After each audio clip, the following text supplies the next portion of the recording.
आज हमारे गटनेता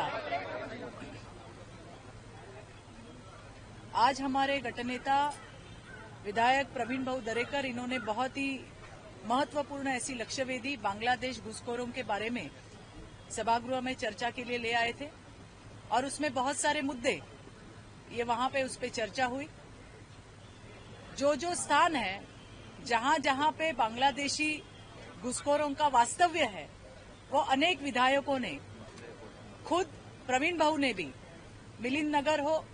इससे पहले हमारे प्रसाद लाड विधायक जी है, उन्होंने वडाला, दादर में जो कुछ हो रहा है फेरी वालों के साथ, ये सारे मुद्दे वहां पे उठाए गए, जिसके लिए पुलिस गृह विभाग से हमें जवाब भी आया है। लेकिन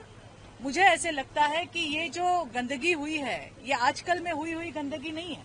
ये 50-60 साल से चल रही गंदगी है जिसे 2-3 साल में साफ नहीं कर सकते। लेकिन जिस प्रकार का योगदान महाराष्ट्र की सरकार इसमें कर रही है तो मुझे पूरी उम्मीद है कि आने वाले दिनों में ये जो बांग्लादेशी घुसखोरों का जो विषय है वो महाराष्ट्र से जरूर हद्दपार होगा। बहुत उदाहरण वहां पे दिए गए। दादर में जो हिंदू बहुल, मराठी बहुल इलाका है वहां पे भी अगर हम देखें तो किस प्रकार से कोविड के आसपास 2020 के आसपास अगर आप देखेंगे, आप सर्वे भी कर लीजिए, अचानक से 60-70% बांग्लादेशी मुस्लिम वहां पे हॉकर्स के रूप में आए। 0 नंबर है, ये 0 नंबर कुछ कहा जाता है और 0 नंबर के माध्यम से वहां पे शमशुद्दीन और एक जमालुद्दीन, ये दोनों जो है वो रोहिंग्या के लिए फंड रेज कर रहे थे। जब जाके हमारी भाजपा माहिम की जो हमारी पदाधिकारी है, अक्षता तेंदुलकर हो या साखरकर जैसी हमारी ताई हो, ये जब उनको जवाब पूछने गए, सवाल पूछने गए, तो ये हुआ कि इन्हीं के ऊपर कार्रवाई हुई, केसेस दर्ज हुए और आज भी ये केस पीछे लेने के लिए उनके ऊपर दबाव किया जाता है। आज जिस प्रकार से बांग्लादेशी जो हॉकर्स है, आप जाके खुद देख सकते हैं, जब हम कार्रवाई के लिए बोलते हैं तो कहा जाता है कि आधार कार्ड है। आधार कार्ड अगर आप देखेंगे तो 90% आधार कार्ड, उनके ऊपर जन्म की जो तारीख है वो है 1 जनवरी। ये आधार कार्ड कहाँ बने हैं? ये फेक आधार कार्ड जो बन रहे हैं, इसके ऊपर भी कार्यवाही करने की कठोर ऐसी मांग हमारे नेता प्रवीण भाऊ दरेकर जी इन्होंने वहां पे की है। यहाँ की मुंबई में हमारा कोली समाज है, आगरी समाज है, भंडारी समाज है, इनके जो परंपरागत व्यवसाय है, जैसे कोली समाज की हमारी महिलाएं मच्छी बेचती है और आप अगर देखेंगे तो ये बांग्लादेशी मुस्लिम जो है वो मच्छी मार के इस व्यवसाय में आ गए हैं। इसके वजह से मुंबई के जो आद्य नागरिक है, उन हमारी कोली बहनों का जो व्यवसाय है वो भी कहीं न कहीं वहां पे धोखे में आ गया है। इसके ऊपर भी आज आवाज उठाया गया और मुझे लगता है कि आज की पूरी जो चर्चा हुई उसमें एक बात तो जरूर समझ में आती है कि डेमोग्राफी मुंबई की चेंज हो रही है और इसी की वजह से लव जिहाद जैसे कांड, लैंड जिहाद जैसी घटनाएं ये मुंबई में होती हुई नजर आती है। मैंने जिसका जिक्र अभी 2 मिनट पहले किया कि लैंड जिहाद के मामले में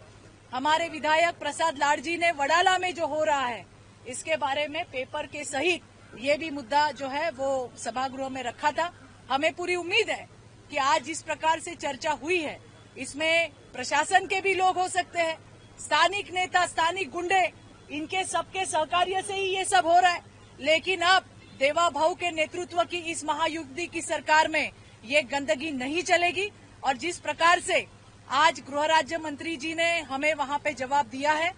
वो हमारे पूरे तरह से समाधानकारक नहीं है। फिर भी जो भी अभी कार्रवाई हो रही है इसके ऊपर और भी सूचनाएं हमारे यहाँ से दी गई, आने वाले दिनों में ये भी काम जरूर होगा। मुझे ये भी यहाँ कहना है कि जब ये चर्चा चल रही थी तो किसी ने कहा कि बांग्लादेशी को हटाना महापौर का काम है क्या? पहले ही दिन वो बैठी और उन्होंने ये घोषणा की। हमने उन्हें जवाब तो दिया है, लेकिन आज मैं फिर से कहना चाहूंगी कि वाटर मीटर गटर ये तो महापौर जी का काम है ही है, लेकिन हमारी महापौर ने इस मुंबई के जो आद्य लोग हैं, कोली है, आगरी है, भंडारी है और है, इनके व्यवसायों की संरक्षण करने की भी बात वहां पे रखी है। उनके लिए भी काम करना ये हमारे महापौर जी का दायित्व है और वो अच्छी तरह से निभा रही है, इसलिए हम हमारी ओर से उन्हें शुभकामनाएं भी देते हैं। सवाल ये है ताई कि जिस तरीके से जब आपने ये मुद्दा उठाया तब सरकार की ओर से क्या आश्वासन दिया गया, कमेटी बनाने की बात हुई, उस बारे में विस्तार से बताइए। नहीं, बिल्कुल इस बारे में हमारे नेता प्रवीण भाऊ ने गृह राज्य मंत्री जी से ये गुजारिश की है, विनती की है कि हमने जो अलग अलग मुद्दे यहाँ पे अलग अलग विधायकों ने उठाए हैं उनके लिए एक समिति बनाई जाए और उसके अंदर हमारे जो इनपुट्स है वो उसमें चले जाए। कहाँ कहाँ जो जैसे कहा कि मिलिंद नगर हो, वडाला हो, दादर के हॉकर्स की मार्केट और दिवंगत हमारे मुख्यमंत्री मनोहर जी जोशी, इन्होंने जो हॉकर्स के लिए बिल्डिंग बनाई है दादर में, जनता मार्केट जाके देखिए, आज के तारीख में 90% गैर हिंदू गैर मराठी लोग वहां पे काम कर रहे हैं। तो ये बहुत महत्व के मुद्दे हैं हमारे लिए और इसी के तहत एक समिति वहां पे स्थापन होगी और आने वाले दिनों में बांग्लादेशी घुसखोर जो है उनके विरोध में ये जो मुहिम सरकार चला रही है वो और भी तीव्र गति से आगे बढ़ेगी। अभी एक सवाल आदित्य सूचना लगातार कर रही है कि मेयर कहती है कि बांग्लादेशियों को हटाना पहला कर्तव्य है। 4 साल से सरकार जो है एडमिनिस्ट्रेटर वो कहीं न कहीं महायुति का था, तो ये किसके समय में बढ़े हैं इसका जवाब नहीं दे पा रहे। देखिए, मुझे ऐसे लगता है कि ये जो सवाल है या ये जो मुद्दा है इसे हमें राजनीति के आईने से नहीं देखना चाहिए। ये सामाजिक प्रश्न है, ये महाराष्ट्र का प्रश्न है, ये मुंबई का प्रश्न है। जैसे कि मैंने कहा, ये बांग्लादेशी की जो समस्या है वो कोई एक दिन में नहीं हुई, ये कोई 2-3 साल में नहीं हुई, ये 50-60 साल से चलती आ रही है। लेकिन जब से महायुति की सरकार आई है इसके ऊपर जोर पकड़ा है और इन बांग्लादेशियों को डिपोर्ट करने का काम बड़े पैमाने पे महाराष्ट्र और मुंबई में वहां पे हो रहा है। और मुझे इसीलिए लग रहा है कि जिस प्रकार से हमारी महापौर ने ये बात कही है, बिल्कुल वाटर मीटर गटर के साथ ही ये जो बांग्लादेशी घुसखोर है उनको भी भगाने का काम और मुंबई के जो हमारे आद्य लोग हैं, जो कोली है, आगरी है, भंडारी है और अलग है, उनका जो परंपरागत